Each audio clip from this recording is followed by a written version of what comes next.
It was June 1859.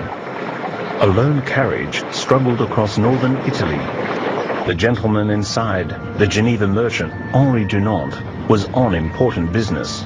He was determined to be given an audience by Napoleon III, the powerful Emperor of France. Dunant knew that Napoleon was now somewhere nearby with his troops.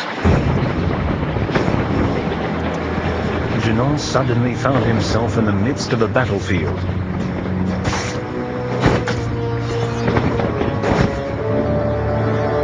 Dunant was horrified.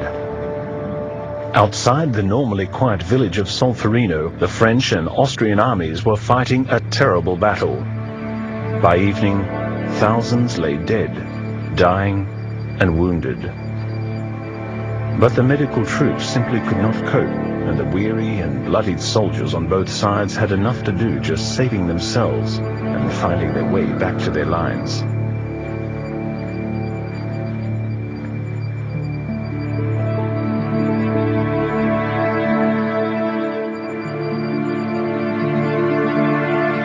Dunant forgot all else. Help was crucially needed.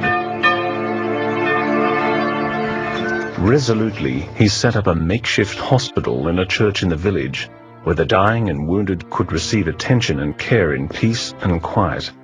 He was joined by the villagers, the women, the elderly, who tried to help as best they could. They treated the French and Austrians alike, even taking care to record and send their last goodbyes to loved ones. Day and night they worked tirelessly, nursing the victims. Dunant finally returned to Switzerland, but he could not forget. His book, A Memory of Solferino, was published in 1862. Dunant proposed the establishment in every country of a neutral, independent body of helpers who could provide protection and care for the wounded in case of war, regardless of side. The idea was revolutionary and had found willing ears. Shortly afterwards, Dunant and 4 other men formed the International Committee of the Red Cross, the ICRC. In 1864, an international diplomatic conference in Geneva was called. The result was the adoption of the First Geneva Convention for Mutual Humanitarian Aid and Protection for Wounded Soldiers.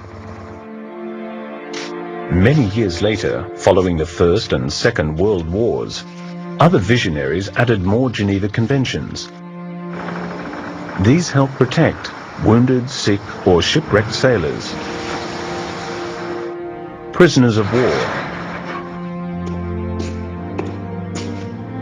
and civilians affected by war. But it was Henri Dunant whose initiative and enterprise paved the way and made a difference, showing humanity amidst inhumanity.